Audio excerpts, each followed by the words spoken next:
ظننتم أن لن ينقلب الرسول والمؤمنون إلى ذلك في قلوبكم وظننتم ظن السوء وكنتم قوما بورا. ولله ملك السماوات والأرض إلى مغانم لتأخذوها ذرونا نتبعكم الشجرة فعلم ما في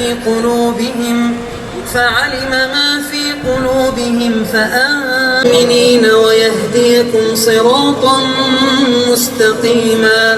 وأخرى منهم معرة بغير علم ليدخل الله في رحمته من يشاء. وسواء عليهم أنذرتهم أم لم تبع الذكر وخشي الرحمن بالغيب.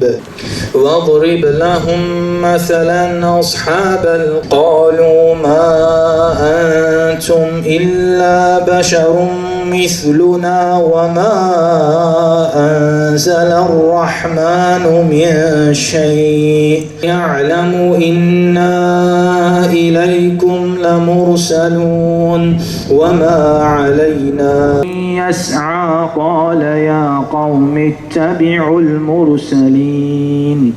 Seyyidullah Muhammed seydaların seydasıydı. Gençlerin ustazıydı. Özellikle onunla alakalı anlatılacak çok anılarımız vardır. Ama özet olarak şunu söyleyeyim.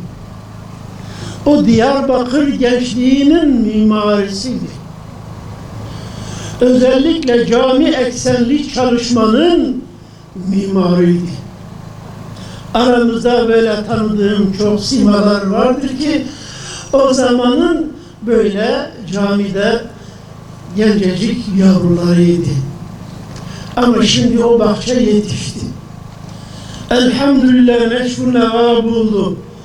Seydanın bereketi sayesinde, Seydanın fedakarlığı sayesinde Seydan zamanından feragat etti. Ticaretinden feragat etti. İstirahatından feragat etti. Canını ortaya koydu. Çok tehlikeli, riskli ortamlara rağmen bu çalışmayı bırakmadı, devam etti ve elhamdülillah şu an o çalışma bir harekete dönüşmüştür. Artık camiden medreselere, medreselerden üniversitelere yerleşiyoruz. Bu medreselerin temeli o cami çalışmasıdır ha. Özellikle İttihad-ı Ulema'nın kuruluşunda Seyyid-i Muhammed'in altyapısı vardır. Onun fedakarlığı vardır. Onun bize aşıladığı cesaret vardır. Bilinç vardır. İrade vardır elhamdülillah. O irade şimdi yürüyor. O irade yayılıyor. O irade Allah'ın izniyle ümmetin bütün sathına yayılacak. Umudumuz budur. O zaman söylenen bazı şeyler bize hayal geliyordu. Ama şimdi o hayallerin gerçeklere dönüştüğünü görüyoruz. Ve şimdi hayal ettiğimiz bazı şeyler vardır ki inanıyoruz ki gelecekte bunlar da gerçekliğe dönüşecektir. Gerçek olacaktır. İnsanlığın hayatında artık bu hareketin yeri olacaktır.